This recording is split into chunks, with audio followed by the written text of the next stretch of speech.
Welcome. This is a men's channel with men's content. If you are easily triggered, leave now because this is not the program for you. I am Jeremy Hill, the gentleman rogue. Now let us get into the subject matter, ladies and gentlemen. Modern women, black women in particular, in my most humble opinion. Black women have high mileage on their vaginas. Now what do I mean by high mileage on their vaginas? A lot of women have had so many men beat that thing up that they don't know what it feels like anymore to just have one man beating it up. A lot of women now have experimented in so many sexual taboo ways. I'm talking about with their own genders, the same gender, or groups of friends, trains, threesomes, or whatever you want to say that. See, in my personal opinion, if you would take their vagina and made it a car, and it was a car named Vagina, and you look at the speedometer or whatever it is, it would tell you that it has over 600,000 miles on it. That's what we are facing now in the black community. Overused vaginas. And with this usage or overusage of today's modern day black woman vagina comes a whole lot of emotional baggage. These women don't understand that they were never designed to sleep with a lot of men. That just is what's happening right now. But when women sleep with different types of men or different type of personalities, with different type of occupations, with different types of points of views and philosophies, they leave these women confused and traumatized. So once they come along your path and you want to do something with them, they're gonna have a piece of Pookie in their mind, they're gonna have a piece of Ray Ray in their mind, they're gonna have a scar and a traumatic trauma that came from Nook, and they're gonna have all these different points of views, different type of feelings and emotional instability because their vagina has so much mileage on them. Their souls has so much mileage on them, so much stress has been placed upon them, and it is their own fault. Because no one is making these women do what they're doing. These women are choosing to live a life of promiscuity. They are choosing to bend over and touch their ankles and toot it up and pee-pop on a handstand. This is all personal choices. This is what they are choosing to do. This is what they want to do. So what women don't understand, a woman is supposed to have some form of femininity, and let me break that down. Part of her femininity is that she needs to have some type of domestic skills or some kind of baseline foundational ideal of how to serve a man, such as cooking, cleaning, yada, yada, yada, yada, yada, etc.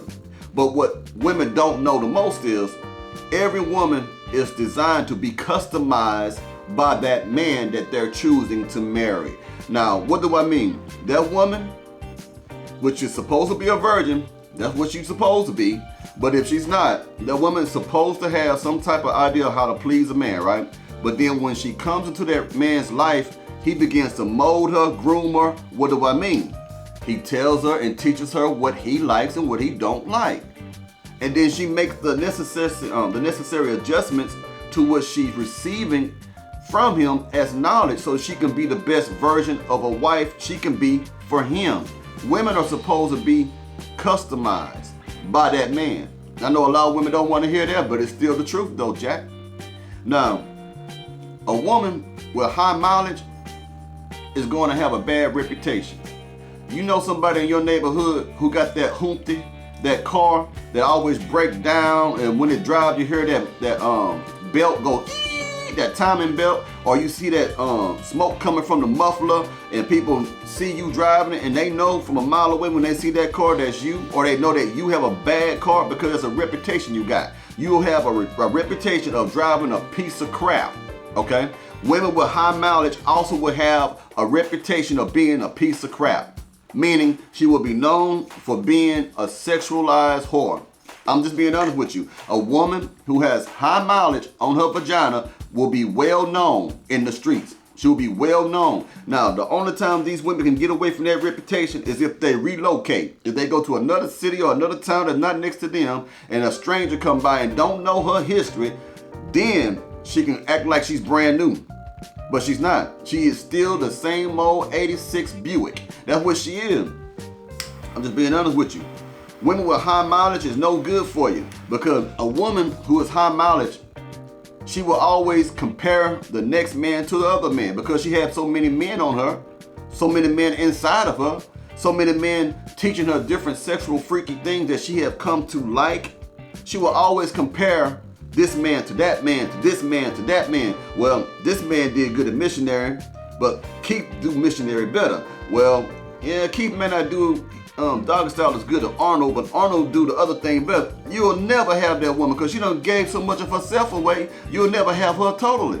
She will always make comparisons because she has high mileage on her vagina. See, a lot of you think it's a joke. It's not. When you get a woman that's highly sexualized, I'm gonna tell you something. If you see a woman all over these social media accounts bragging about using a rose to pleasure herself, or any type of woman that brags about using sexual toys, you better avoid her. Because that woman is so into whoredom that she doesn't mind having vulgar conversation about what she do with her vagina, about what she sticks into her vagina, how about this or that, about what she do to please herself. That is not a lady. That is a trashy mouth whore. Straight up. Now listen, I'm trying to give you some game. You need to find a woman that's modest, that may be a freak, but she won't reveal that really until she start digging you or start to get really into you, and then y'all discuss things that you want to try or you haven't tried, stuff like that. But if you get a woman that comes up to you and say, yeah, and I met him, you probably met him too. Yeah, I had this experience before. And they would tell you the sexual exploits before you even sleep with them, some of these women. Because they think that's what you like to hear. These type of women are high mileage whores. You don't want to be in that situation. And I'm not making this video to provoke anyone. I'm not making this video to be offensive to anyone. All of this is my personal opinion, okay? I'm not bashing nobody. But there are women who are so sexually knowledgeable that you can't do nothing with them. You think you putting it on them, they done already had 5 men do the same thing you did at the same time. Think about what I said. 5 men with her at the same time. Here it is, you think you doing what you think, I'm a boss, I'm tearing this up. You look in the mirror and stuff, you doing this way, you just giving the thing, you look, yeah. And she over there just like, this fool don't know. I had his brother last night. I'm just being honest with you, ladies and gentlemen. It may not be what you want to hear, but it is still the truth, it is still factual. So I'm going to advise all of you to stay away from this high mileage vagina. And if you look around, you can tell a bad car by the way it functions. If it got, like I said, if the tire's always low, if the smoke coming out the tailpipe, you can tell that this car is no good. You keep hearing something knocking and clicking. You try to steer it and it's doing this shaking stuff. You can tell when a car is not good. How do you tell on a woman? By the way she dressed. If a woman dressed in sexually suggestive clothing or over-revealing clothing, that's the type of woman you need to stay away from. Because these women don't know the difference between looking like a whore or sensual. There's 2 different things. You can be sensual and don't look like a whore. They just skip over the sensuality and go straight into the whoredom. So gentlemen, I hope I helped you out with that. If you see anything in this video that made any type of sense to you at all, do me a favor, hit that like button and subscribe. Until then, I'll see you later. Y'all have a good one. And oh yeah, I'll probably be doing my live stream Sunday.